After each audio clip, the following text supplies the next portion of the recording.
एक आदमी काम से देरी से थका हुआ घर पर आया था। वह थोड़ा गुस्से में था जहां घर के दरवाजे पर उनका बेटा उनकी राह देख रहा था। बेटा, पिताजी, क्या मैं आपसे एक सवाल कर सकता हूँ? पिताजी, हाँ बिल्कुल, पूछो, क्या पूछना है? उस आदमी ने जवाब दिया। बेटा, पिताजी, एक घंटे में आप कितने कमाते हो? पिताजी, बेटा, ये तुम्हारा व्यापार नहीं है, तो तुम ऐसे बातें क्यों पूछ रहे हो? उस आदमी ने गुस्से में कहा। बेटा, मैं ये सब जानना चाहता हूँ, कृपया मुझे बताइए कि आप एक घंटे में कितना कमाते हैं? पिताजी, अगर तुम्हें जानना ही है तो सुनो, मैं एक घंटे में 100 रुपए कमाता हूँ। बेटा, अच्छा, उस छोटे बच्चे से अपना सर नीचे करते हुए जवाब दिया। बेटा, पिताजी, क्या मैं 50 रुपए उधार ले सकता हूँ? उस समय वह पिता बहुत क्रोधित हो चुका था। अगर ये सब पूछने के पीछे तुम्हारा यही कारण होगा कि तुम्हें कुछ बेमतलब के खिलौने और दूसरी बेतुकी चीजें खरीदनी है, तो चुपचाप सीधे सीधे अपने रूम में चले जाओ। वह छोटा लड़का बिना कुछ बोले सीधे अपने रूम में चला गया और दरवाजा बंद कर दिया। उस आदमी शांति से बैठा था और उसने सोचना शुरू किया कि कहीं सही में तो उसे कोई कीमती या बहुत जरूरी चीज को खरीदने के लिए तो 50 रुपए की जरूरत तो नहीं। तभी वह इंसान उस छोटे बच्चे के रूम में जाकर उसने नम्रता से अपने बेटे से पूछा, बेटे, क्या तुम सो गए हो? बेटे ने जवाब दिया, नहीं पिताजी।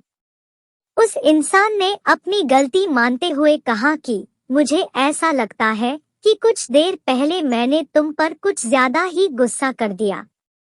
ये रहे तुम्हारे 50 रुपए जो तुम्हें चाहिए थे।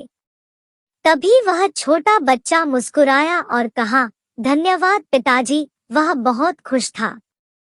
तभी वह अपने तकिए के पास गया और उसने कुछ टूटे फूटे पुराने बिल्स निकाले जिसमें पहले से ही उसके पैसे रखे हुए थे। बच्चे के पिता ने देखा कि उसके पास पहले से पैसे थे, इसीलिए उन्होंने फिर से गुस्सा किया। बच्चे ने धीरे धीरे अपने पैसे गिनना शुरू किया और अपने पिता की ओर देखने लगा। तभी पिता ने गुस्से में पूछा कि जब तुम्हारे पास पहले से ही कुछ पैसे हैं, तो तुम्हें और पैसे क्यों चाहिए? इस पर बेटे ने जवाब दिया कि तब मेरे पास पर्याप्त पैसे नहीं थे, लेकिन अब मेरे पास पर्याप्त पैसे हैं। बेटे ने बड़े प्यार से कहा कि पिताजी, अभी मेरे पास 100 रुपए है। क्या मैं आपके समय में से 1 घंटा खरीद सकता हूँ? कृपया कल 1 घंटा जल्दी घर आना। मुझे आपके साथ खाना खाना है। ये सुनते ही पिताजी सुन्न पड़ गए थे। उन्होंने तुरंत अपने बेटे को गले लगाया और अपनी गलतियों के लिए उससे माफी मांगी।